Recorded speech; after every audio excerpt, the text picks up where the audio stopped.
female saint of Ireland, second only to St. Patrick. And, she has sites all across Ireland, and the cross was famous, all over the world. Yeah, and here you're at the shrine.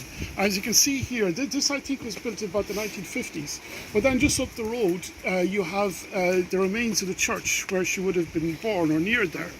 And there they have a well, a very old well, and the grave of, the only grave of a High King of Ireland that you can find anywhere in Ireland, that I know of anyway. What happened was the Scots invaded Ireland in the 1310s. And the brother of the King of Scots got himself crowned as the King of Ireland, but he had the support of the Irish Gaelic leaders. And so that's the only grave you're ever going to see of a High King of Ireland. Because the only previous one was at the time of the Normans, Rory O'Connor, about 1170, and there wasn't any since. So he's up there buried as well as the shrine of the well of St. Bridgid. And so it's a very historic area, and it's something that people have supported over a long number of years, the stations here, and it's true, they did keep the faith going. It is kind of miraculous, if you consider it. And it's certainly... What's the history of the water?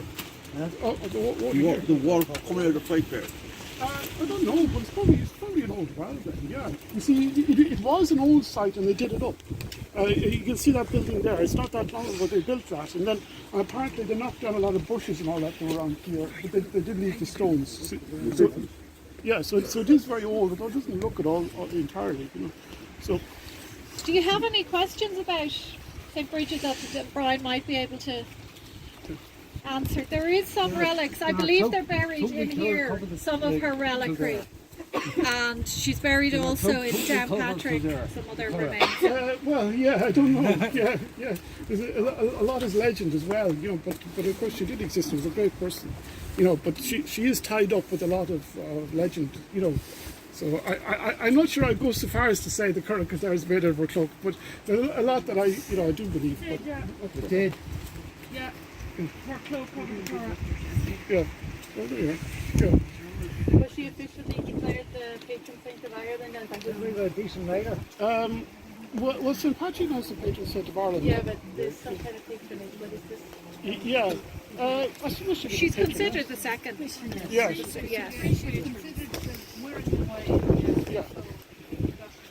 The three patrons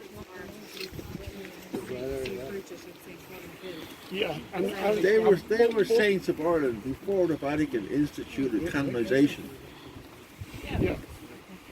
So you see, they codified canonization about the Council of Trent.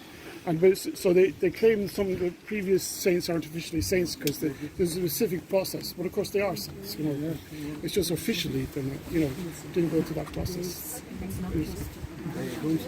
very much.